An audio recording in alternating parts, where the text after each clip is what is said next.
My dear brothers and sisters in Christ Jesus, கிறிஸ்துவுக்குள்ளான எனக்கு அருமையான சகோதர சகோதரிகளே, I bring God's greetings to you. உங்களுக்கு கர்த்தருடைய வாழ்த்துக்களை கொண்டு வருகிறேன். It is my great joy to meet you once again through this wonderful program, Miracle Evening. அற்புத மாலை என்கின்ற இந்த நிகழ்ச்சியின் மூலமாக உங்களை சந்திப்பதில் நான் மிகுந்த மகிழ்ச்சி அடைகிறேன். Where things shall not remain same in your life. காரியங்கள் இருக்கிறது போலவே இருக்காது என்று நான் விசுவாசிக்கிறேன். I am sure you are tremendously blessed through this program and through this anointed and prophetic messages. நான் விசுவாசிக்கிறேன் இந்த செய்திகள் மூலமாக நீங்கள் அதிகமாய் ஆசீர்வதிக்கப்பட்டிருக்கிறீர்கள், அபிஷேகத்தை பெற்றிருக்கிறீர்கள் என்று. God loves you. He has a great plan and purpose in your life. உங்களுடைய வாழ்க்கை குறித்து தேவன் ஒரு அருமையான திட்டத்தையும் நோக்கத்தையும் வைத்திருக்கிறார். Because we are living in the last days. ஏனென்றால் நாம் கடைசி நாட்களிலே வாழ்ந்து கொண்டிருக்கிறோம். And God wants you to rise up, do great and mighty things for the kingdom of Lord Jesus Christ. தேவனுடைய ராஜ்யத்திலே நீங்கள் அனைவரும் எழும்பி பிரகாசிக்க வேண்டும் என்று தேவன் விருப்பமுள்ளவராக இருக்கிறார். Amen. Amen. And I would like to continue with the warning against the extramarital affairs. திருமணத்திற்கு அடுத்த தகாத உறவுகள் என்ற செய்தியிலே நான் தொடர்ச்சியாய் பேச விரும்புகிறேன். And these extramarital affairs will never ever bring satisfaction in your life. திருமணத்தை தாண்டிய தகாத உறவு நம்முடைய வாழ்க்கையில ஒருபோதும் நிறைவை கொண்டு வராது. No matter you how much go on and on, ultimately you will be unsatisfied. இந்த தவறான உறவிலே நீங்கள் எவ்வளவுதான் சென்றாலும் கடைசி வரை உங்களால் திருப்தி அடைய முடியாத ஒரு சூழ்நிலை தான் காணப்படும். And we are going to see from the word of God what are the consequences of it. கர்த்தருடைய வார்த்தையை முன்னிட்டு இதனுடைய பலன்கள் உங்கள் வாழ்க்கையில எப்படி இருக்க போகிறது என்று நாம் பார்க்க இருக்கிறோம். Proverbs chapter 6 verse 27, 28, 29. நீதிமொழிகளின் புத்தகம் 27, 28, 29 வசனங்களிலே, Can a man take fire to his bosom and his clothes cannot be burnt? தன் வஸ்திரம் வேகாமல் மடியிலே எவனாவது நெருப்பை வைத்துக் கொள்ள கூடுமோ? Can one walk on hot coals and his feet cannot be burnt? தன் கால் சுடாமல் எவனாவது தழலின் மேல் நடக்க கூடுமோ? So is he who goes into his neighbor's wife, whoever touches her shall be punished. பிறனுடைய மனைவியிடத்தில் பிரவேசிப்பவனும் அப்படியே அவளை தொடுகிற எவனும் ஆக்கினைக்கு தப்பான். What a beautifully the word of God is speaking to you. எவ்வளவு அருமையாக கர்த்தருடைய வார்த்தை உங்களுக்கு நேராக பேசிக் கொண்டிருக்கிறது பாருங்கள். Can you keep fire near to your chest? உங்கள் இருதயத்திற்கு அருகாமையிலே நெருப்பை உங்களால் வைத்திருக்க கூடுமா? And you cannot be burnt. அதை வைத்துக்கொண்டு நீங்கள் எரிந்து விடாமல் இருக்க உங்களால் முடியுமா?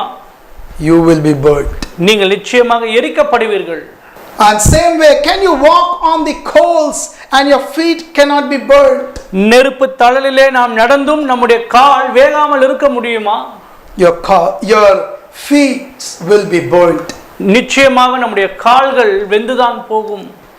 Same way, those who go to his neighbor's wife, that means when you go beyond your marriage to other man or a woman, you will be punished. You will receive the consequences of it. பிறனுடைய மனைவிடத்தில் பிரவேசிப்பனும் அப்படியே அவனை தொடுகிற எவனும் ஆக்கினைக்கு தப்பான் என்று எழுதியிருக்கிறதே.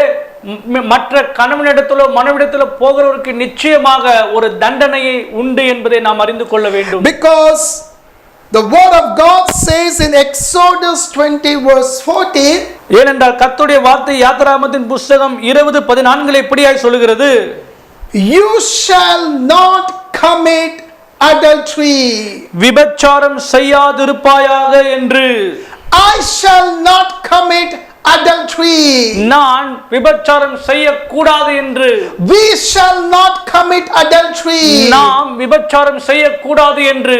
That is why God gives you beautiful marriage. ஆகவே தான் கர்த்தர் நமக்கு மிக அருமையான ஒரு திருமண வாழ்க்கையை கொடுத்திருக்கிறார். So that you will not go outside marriage and you will fall into adultery. அப்படி இருக்கும்பொழுது நாம் வெளியிருக்கிற உறவுக்குள்ளாக போகாமல் இருந்தால் நாம் பாவத்திற்கு விலகி இருக்க முடியும். Because marriage protects you. ஏனென்றால் திருமண பந்தமானது உங்களை பாதுகாக்கிறதா இருக்கிறது. It keeps you surrounded under the fence of God. தேவனுடைய சுற்று வளையத்திற்குள்ளாக உங்களை வைத்திருக்கிறதாக இருக்கிறது தான் திருமண பந்தம். But the moment you go for the extramarital affairs, ஆனால் நாம் எப்பொழுது திருமணத்திற்கு அடுத்த தகாத உறவுக்குள்ளாய் போவோம் என்றால், that curse which continues with your children, அந்த சாபமானது நம்மை மாத்திரமல்ல நம்முடைய பிள்ளைகளையும் தொடரும். when you go, that curse, do you want that curse to continue over your children's life? உங்களுக்கு உங்களுடைய பிள்ளைகளுக்கும் இந்த சாபம் தொடர வேண்டும் என்று விருப்பம் உள்ளதா? Do you want your children to suffer? உங்களுடைய பிள்ளைகளும் இதில் அவதிப்பட வேண்டும் என்று விரும்புகிறீர்களா? Just because of our mistake, do we want our children to carry this curse rest of their life and suffer in their life? நாம் செய்கிற இந்த தவறுகளின் நிமித்தமாக அது நம்முடைய பிள்ளைகளுடைய வாழ்க்கையை பாதிச்சு அவர்களுடைய முழு வாழ்க்கையும் இது அழிக்கிறதாய் காணப்படுகிறது. No, we cannot do that. நாம் அதை நிச்சயமாக செய்யக்கூடாது. Because they have not done anything wrong. அந்த நம்முடைய பிள்ளைகள் எந்த விதமான தவறுகள் செய்யவில்லை. God wants them also to be loved and to live a wonderful life. தேவன் அந்த சிறு பிள்ளைகளையும் நல்ல வாழ்க்கை வாழ வேண்டும் என்று அவர் விருப்பமுள்ளவராய் இருக்கிறார். Because the word of God says in Proverbs 3:3, let love and truth shall not be forsaken in your life. நம்முடைய வாழ்க்கையிலே நீதிமொழிகள் 3:3 சொல்லுது, அன்பு நம்முடைய வாழ்க்கையை விட்டு போக கூடாது என்பதாக. But rather write it in the tablet of your heart. நம்முடைய இருதய பலகையிலே அவைகளை எழுத வேண்டும் என்பதாக. You and I should write it in the tablet of our heart. நீங்களும் நானும் நம்முடைய இருதயமாகிய பலகையிலே அவைகளை எழுத வேண்டும். It is bring unfaithfulness to the marriage. அது விசுவாசம் இல்லாத ஒரு சூழலை நம்முடைய திருமண வாழ்க்கைக்குள் கொண்டு வரும். Extramarital affair shows that you are unfaithful to your marriage which God has given in your life. தேவன் உங்களுக்கு கொடுத்திருக்கிறதான திருமண பந்தத்திற்கு அது உங்களை உண்மை இல்லாதவராய் காணப்படும். இந்த திருமணத்திற்கு அடுத்த தகாத உறவானது It is like a violation of the marriage covenant which was made on the day of marriage. நம்முடைய திருமண நாளிலே தேவன் நமக்கென்று ஏற்படுத்தின அந்த உடன்படிக்கையை மீறுகிறதாய் காணப்படும் இந்த காரியம். Remember how beautifully on the day of marriage we made that vow, we made the covenant, and we talk and we speak and we say that covenant to each other. கொஞ்சம் நினைத்து பாருங்கள், உங்களுடைய திருமண நாளிலே அந்த திருமண நிகழ்விலே நாம் கணவன் மனைவிக்கு இடையே பேசிக்கொண்ட அந்த காரியங்கள், நாம் பண்ணின அந்த உடன்படிக்கை, நாம் எடுத்த சபதம், இவைகளை எல்லாம் அந்த திருமணத்துக்கு அடுத்த பந்தமானது உடைத்து போடுகிறதாய் காணப்படுகிறது. The moment you go for extramarital affairs, நீங்கள் எப்போது திருமணத்திற்கு அடுத்த பந்தத்திற்குள்ளாய் போகிறீர்களோ, it's like you are violating the rules, you are violating that marriage covenant. திருமணம் என்கின்ற அந்த உடன்படிக்கையை நாம் மீறுகிறவர்களாக உடைக்கிறவர்களாய் காணப்படுவோம். And that brings shame to God's name. அது தேவனுடைய நாமத்திற்கு அவமானத்தை கொண்டு வரும். And it's like no more our marriage is faithful, it becomes unfaithful marriage. நம்முடைய திருமணம் பந்தமானது உண்மை இல்லாமல் காணப்படும். இப்படி இருக்கிற சூழ்நிலையிலே And it blocks you from a blessing of a child. இது நம்முடைய பிள்ளைகளுக்கு போக வேண்டிய ஆசீர்வாதத்தை தடுக்கிறதாக இருக்கிறது. பிரியமானவர்களே, It blocks you from blessing of a child. இது நம்முடைய பிள்ளைகளுக்கு போவதான ஆசீர்வாதத்தை தடை செய்து விடும். It brings curses in your life. இது நம்முடைய வாழ்க்கையில சாபத்தை கொண்டு வரும். It brings hand of devil in your life. இந்த காரியம் பிசாசுடைய கரங்கள் நம்முடைய வாழ்க்கையில வருவதற்கு வழியாக இருக்கும். And you lose your peace and joy and happiness. நம்முடைய வாழ்க்கையிலே சந்தோஷத்தையும் சமாதானத்தையும் இழந்தவர்களாய் நாம் காணப்படுவோம். Even though you have money, நம்மிடத்துல பணம் இருந்தாலும் கூட, even though you have bungalow, நம்மிடத்துல பங்களா வீடுகள் இருந்தாலும், even though you have car, நம்மிடத்துல கார்கள் இருந்தாலும், even though you have a good job, நம்மிடத்துல நல்ல வேலைகள் இருந்தாலும், even though you have a good family, நமக்கு ஒரு நல்ல குடும்பம் இருந்தாலும், even though you have a ministry, நமக்கு ஒரு நல்ல ஊழியம் but இருந்தாலும், because of this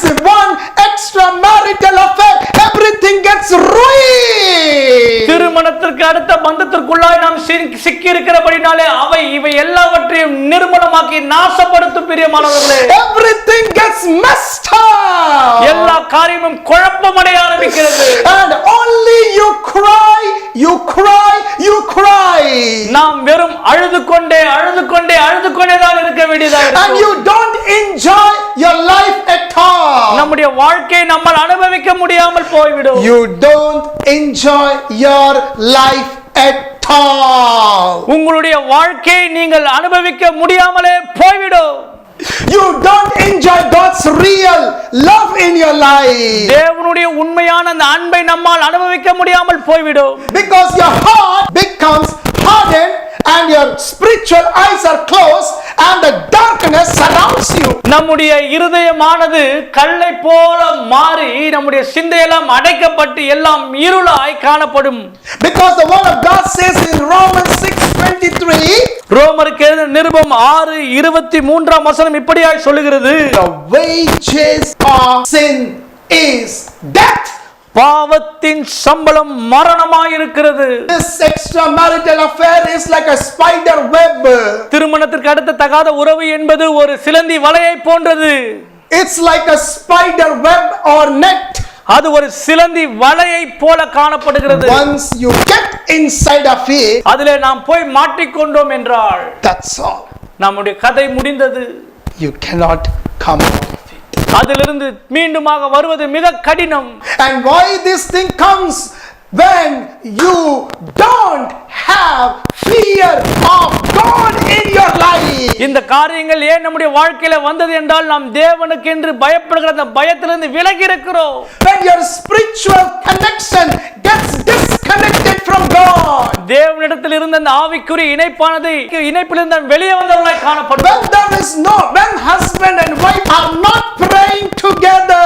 கணவனும் மனைவியும் இருவரும் இணைந்து ஜெபிக்கிற ஜெபம் இல்லாத சூழ்நிலையிலே வருகிறது. Definitely these things will come. நிச்சயமாக இப்படிப்பட்ட சூழ்நிலையில் தான் இப்படிப்பட்ட காரியங்கள் நம்ம வாழ்க்கையில உண்டாகும். Extra marital affairs, when you live in fear and loneliness that you will be caught. திருமணத்துக்கு அடுத்த இந்த பந்தத்திற்குள்ளாக இருக்கும்போது நாம் தனிமைப்படுத்தப்பட்டவர்களாகவும் பயத்தில் வாழ்கிற ஒரு வாழ்க்கையாக நமக்கு இருக்கும். You will always live in fear.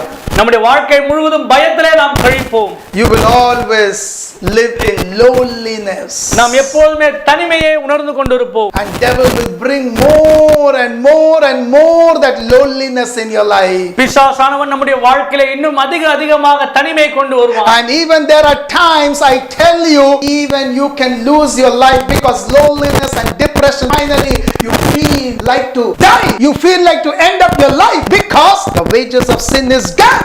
பாவத்தின் சம்பளம் மரணமாய் இருக்கிறபடினாலே பிசாசானவன் நம்முடைய வாழ்க்கையிலே இந்த திருமணத்துக்கு அடுத்த பந்தத்திற்குள்ளாக இருக்கிறவர்கள் எப்பொழுதுமே தனிமையை விரும்பி தனிமையில இருந்து கடைசியிலே மரணத்தை சந்திக்க வேண்டிய ஒரு சூழ்நிலை நம்ம வாழ்க்கையில வந்துவிடும்.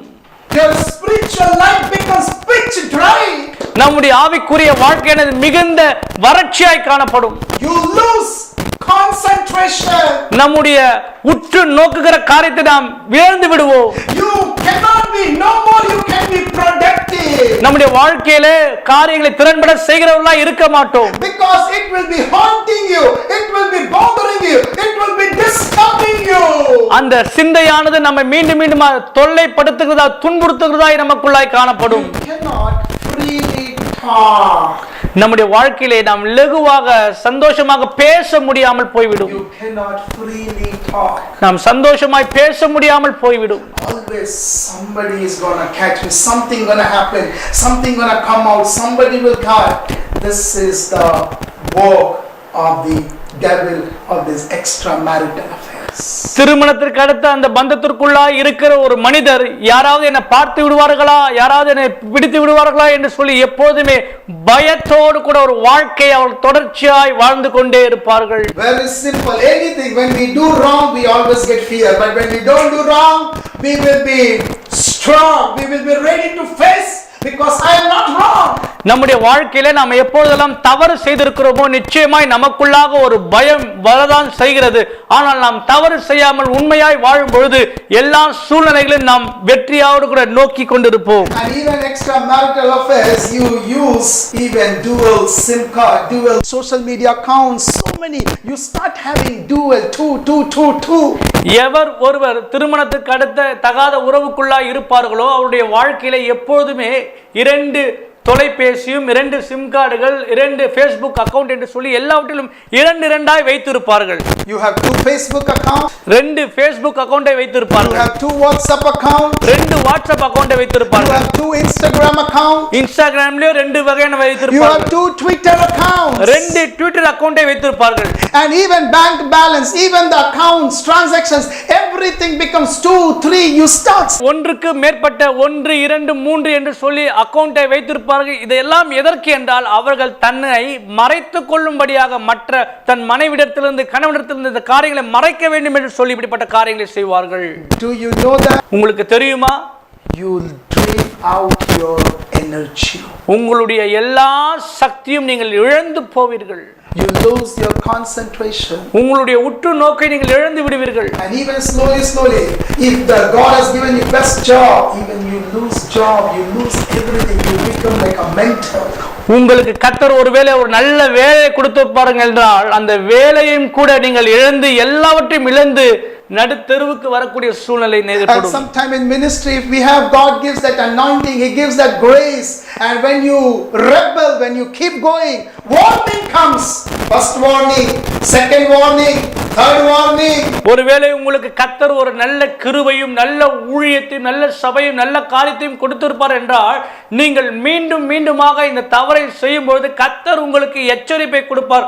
முதலாவது, இரண்டாவது, மூன்றாவது என்று சொல்லி தொடர்ச்சியாய் உங்களுக்கு எச்சரிப்பை கொடுத்து கொண்டே இருக்கிறார். But still, if we don't listen, ஆனால் நீங்கள் தொடர்ச்சியாய் இதற்கு கேட்கவில்லை என்றால் and we become still rebellious, நாம் இன்னும் அதிகமாக கர்த்தருக்கு விரோதமாய் செயல்பட ஆரம்பிப்போம். you lose your anointing. உங்களுடைய அபிஷேகத்தை நீங்கள் இழந்து விடுவீர்கள்.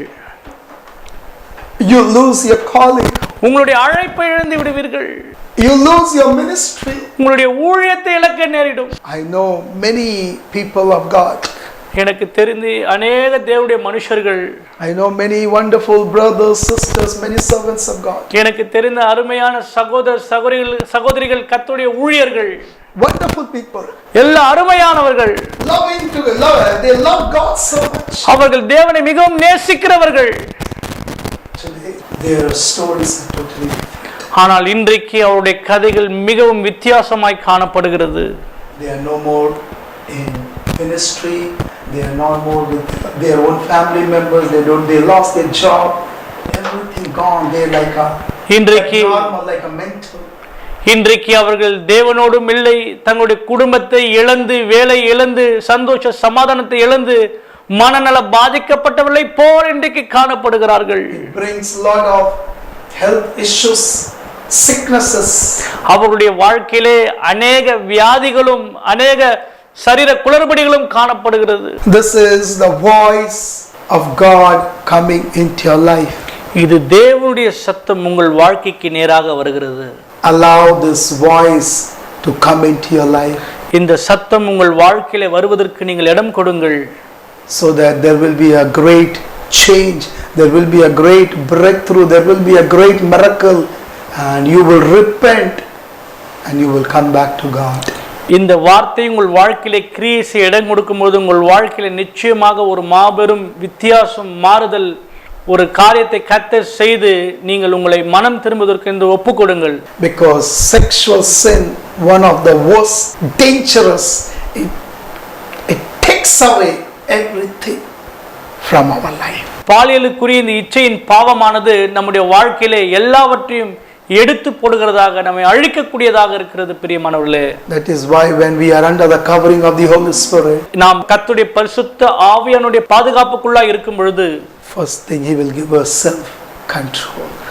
அவர் நமக்குள்ளாக இருக்கும்போது அவர் நமக்கு இச்சை அடக்கத்தை கொடுக்கிறார். And if we are weak, God will make us strong. நாம் ஒருவேளை வலிமை அற்றவர்களாய் இருப்போம் என்றால் நம்மை அவர் வலிமை உள்ளவர்களாய் மாற்றுவார். Because nothing is too hard for our God to do it. நம்முடைய ஆண்டவருக்கு எதுவுமே கடினமானது இல்லை. My dear brothers and sisters, எனக்கு அருமையான சகோதர சகோதரிகளே, people of God, தேவனுடைய மனுஷர்களே, join with me. என்னோடு கூட இணைந்து கொள்ளுங்கள். No matter from wherever you are watching this program, நீங்கள் எங்க இருந்து இந்த செய்தியை பார்த்து கொண்டிருந்தாலும் சரி, join with me. என்னோடு கூட இணைந்து கொள்ளுங்கள். Cry out with me. என்னோடு கூட சேர்ந்து அழுங்கள். Tell to God. ஆண்டவரிடத்திலே சொல்லுங்கள். Nobody may be knowing about all this. ஒருவேளை யாருக்குமே இது தெரியாமல் இருக்கலாம். Only you and God knows. வெறும் உங்களுக்கும் ஆண்டவருக்கும் மாத்திரமே தெரிந்திருக்கலாம். But my God is ready to cleanse you, to forgive you, and to give you a new life. நம்முடைய ஆண்டவர் உங்களை சுத்தப்படுத்தி உங்கள் பாவங்களை நீக்கி உங்களுக்கு மறுவாழ்வு கொடுக்க அவர் ஆயத்தமாக இருக்கிறார். He can bring restoration and healing in your life. ஆண்டவர் உங்களை குணப்படுத்தி உங்களை புதுப்பிக்க ஆயத்தமாக இருக்கிறார். He can change your life. அவர் உங்கள் வாழ்க்கையை மாற்றுவார். Because we are living in the perilous times. நாம் இப்பேற்பட்ட கடைசி நாட்களில் வாழ்ந்து கொண்டிருக்கிறோம். We are living in the last days. நாம் கடைசி நாட்களில் வாழ்ந்து And கொண்டிருக்கிறோம். devil is always behind us. எப்போதுமே பிசாசு நமக்கு பின்பதாக He is இருக்கிறார். always targeting us. அவன் எப்போது நம்மை உற்று நோக்கி To கொண்டிருக்கிறான். destroy us, to kill us, to steal our joy. நம்முடைய சந்தோஷத்தை எடுக்கவும் கொல்லவும் நம்மை அழிக்கவும் அவன் வகை தேடி சுற்றி திரிகிறான். But let us not give room to the devil. பிசாசுக்கு நம்முடைய வாழ்க்கையில இடம் கொடுக்காமல் Rather இருப்போம். let us resist him. சகோதரரே, நாம் அவனை எதிர்த்து நிற்போம். Resist அவனை him. எதிர்த்து நில்லுங்கள். Resist எதிர்த்து him. நில்லுங்கள். We remember David when he went against his marriage. தாவீது அவனுடைய திருமண பந்தத்திற்கு அடுத்து அவன் சென்ற பொழுது He fall into adultery with other woman Bathsheba. ஸ்பர்ஷபா என்கின்ற ஸ்திரீயோடு கூட அவன் பாவம் செய்தான். He faced the consequences from God. அவன் வாழ்க்கையிலே தேவனிடத்திலிருந்து வந்த அந்த பலனை, அந்த நியாய தீர்ப்பை அவன் அடைந்தான். We know he lost his firstborn. அவன் தன்னுடைய வாழ்க்கையிலே முதலாவது காரியத்தை இழந்து விட்டான். He lost his firstborn. அவனுடைய முதலாவது அந்த பந்தத்தை அவன் இழந்து விட்டான். God took ஆண்டவர் எடுத்து விட்டார். consequences of sin is death. பாவத்தின் சம்பளம் மரணமா இருக்கிறது. The Lord is saying, repent. இப்போதே கர்த்தர் சொல்கிறார், மனம் திரும்புங்கள். Repent from the hardcore sins of your life which nobody knows. உங்களுடைய வாழ்க்கையில் இருக்கிற அந்த அக்கினி தழல் போன்ற பாவத்திலிருந்து வெளியே வாருங்கள். அது யாருக்கும் தெரியாமல் மறைவா இருக்கிறது. No matter your heart might have become hardened, my God has power to melt it like a wax. உங்களுடைய பாவமானது எவ்வளவு கடினமாய் இருந்தாலும் என் ஆண்டவராகிய இயேசு அதை உருக செய்வார். Say, Lord, I will say no to extramarital affairs. இப்போது என்னோடு கூட சொல்லுங்கள், ஆண்டவரே, திருமணத்துக்கு அடுத்த தகாத உறவுகளை நான் போக மாட்டேன். I don't want this all junk and this unwanted things in my life. சொல்லுங்கள், ஆண்டவரே, என் வாழ்க்கையில் இப்படிப்பட்ட தேவையில்லாத காரியங்கள் எனக்கு வேண்டாம் என்று சொல்லி. And you know you are going through that pain, that torture, that torment, no peace in your life. உங்களுக்கு நன்றாக தெரிந்திருக்கிறது, உங்கள் வாழ்க்கையில நீங்கள் அனுபவிக்கிற இந்த வேதனைகள், வலிகள் எல்லாவற்றையும் Always dual, one side talking to your own wife, other side hiding and secretly talking to other woman.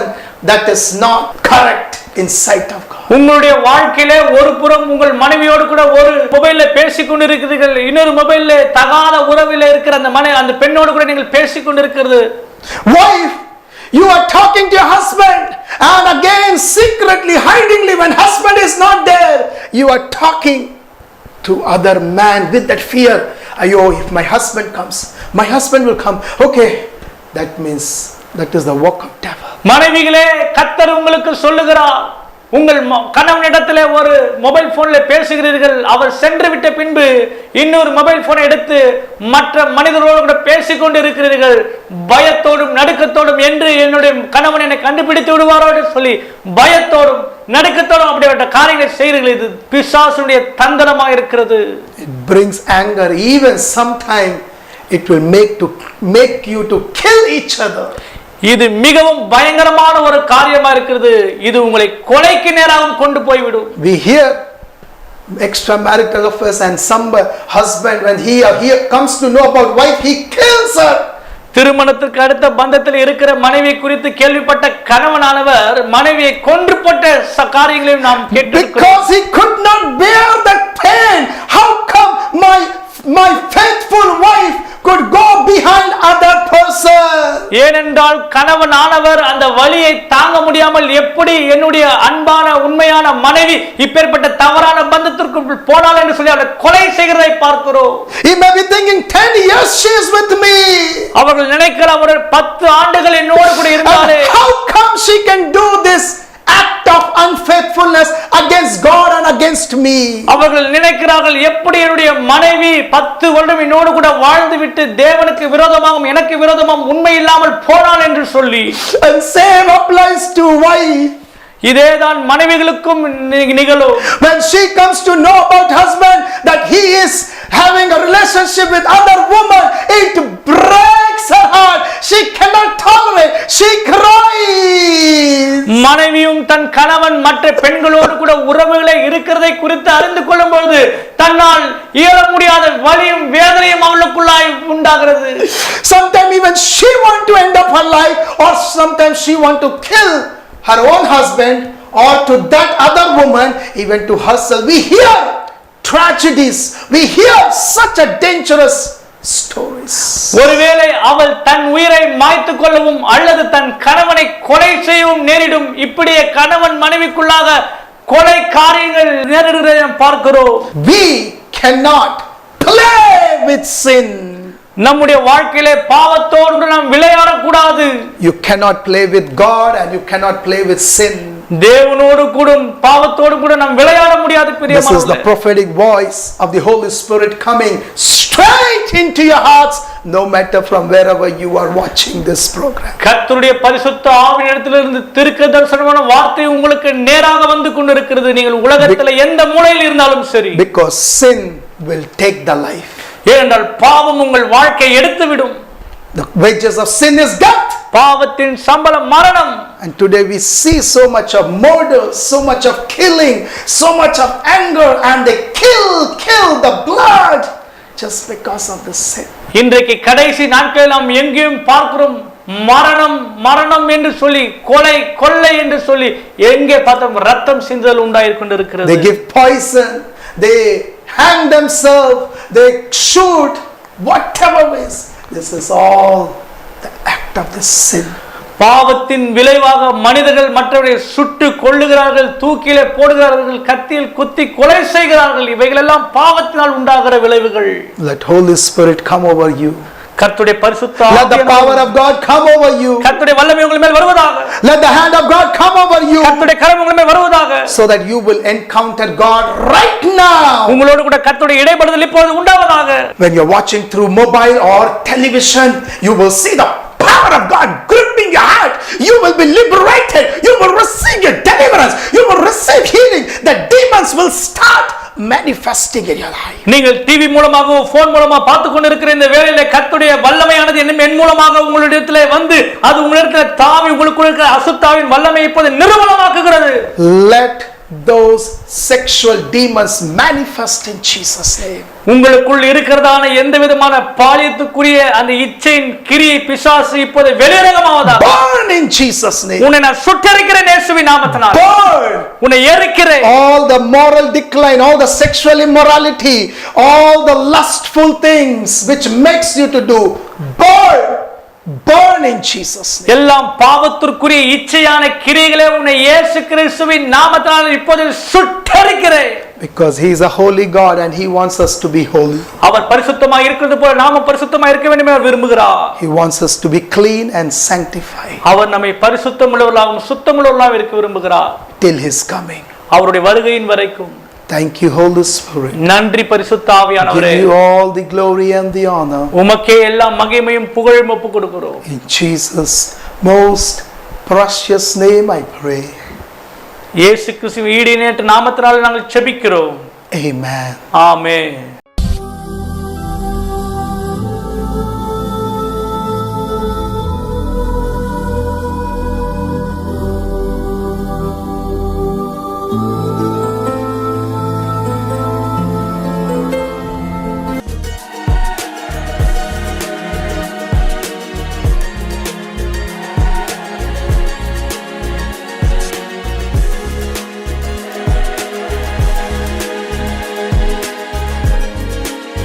உங்களது ஜெப தேவைகளுக்காக 9345233933 என்ற எண்ணை தொடர்பு கொள்ளலாம். தேவன் தாமே உங்களை ஆசீர்வதிப்பாராக. நீங்கள் காணிக்கை கொடுத்து இவ்வூழியத்தை தாங்க விரும்பினால் கீழ்காணும் வங்கி விவரங்களை தெரிந்து பயன்படுத்திக் கொள்ளலாம். தேவன் தாமே உங்களை ஆசீர்வதிப்பாராக.